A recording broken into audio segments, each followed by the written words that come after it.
What advice do you have for students who want to become venture capitalists? My strong advice would be as a first step, talk to and get to know people who are in the investment business. And venture capital also is not a monolith. There are a variety of different ways in which people practice technology investing. There's an angel ecosystem. There are now this whole cohort of solo capitalists. There are people like me who are investors at large global investment firms and everything in between.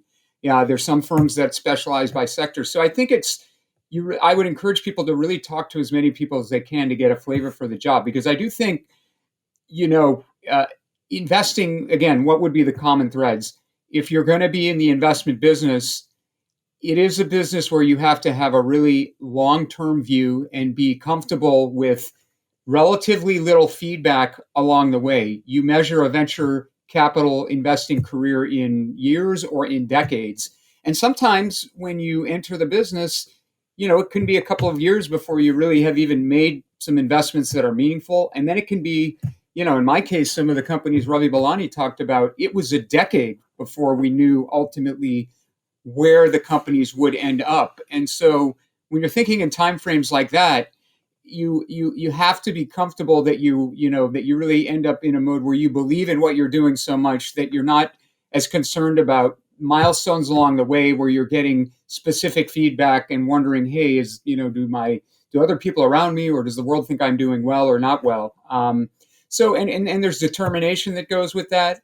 I think there's a large part of the investing business in today's environment where there's so much capital coming into technology.